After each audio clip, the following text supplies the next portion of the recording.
Méditation du 17 avril. Il aplanira tes sentiers. Reconnais-le dans toutes tes voies et il aplanira tes sentiers. Proverbe 3, verset 6, version Louis II. Le pasteur chilien Rico Tissé raconte comment, alors qu'il officiait à un enterrement, une vieille dame lui a posé une question qu'il n'a jamais oubliée. Rico, sais-tu ce qu'est l'échec? Comme il n'a pas pu répondre, il a donné sa propre réponse. L'échec est réussir dans des choses qui n'ont pas d'importance. Cet épisode a incité le pasteur Tissé à donner la définition suivante du succès. Le succès est d'entendre bravo des seules lèvres qui comptent. Cette définition ne s'harmonise pas complètement avec les modèles que façonne notre société. Mais je pense qu'il serait difficile, surtout pour un croyant, de réfuter les propos du pasteur Tissé et de cette dame. Les Écritures font allusion à des êtres humains qui ont réussi, mais qui ont été des perdants, ainsi qu'à des personnes qui ont échoué, mais qui ont réussi. Un peu paradoxal, n'est-ce pas? Prenons un exemple. Jacob avait entrepris d'obtenir le droit d'aînesse par tous les moyens. A-t-il réussi? Absolument. Mais en obtenant ce qu'il lui voulait, a-t-il réussi? Non, parce que cette action n'était pas en harmonie avec la volonté du Seigneur.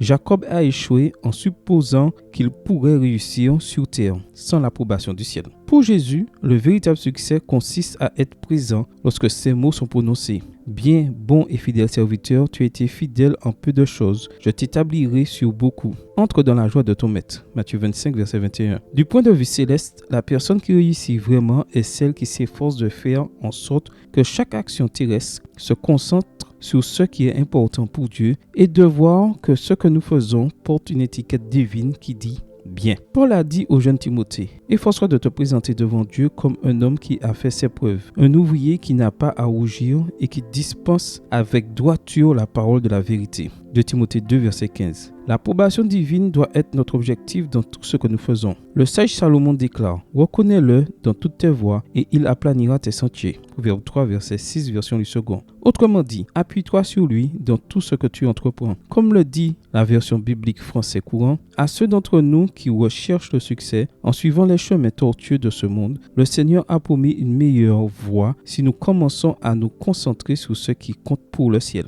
Alors, nous entendrons bientôt le seul bien qui compte, celui qui viendra des lèvres de notre Père. Amen. Bonne journée à vous et que le Seigneur vous bénisse.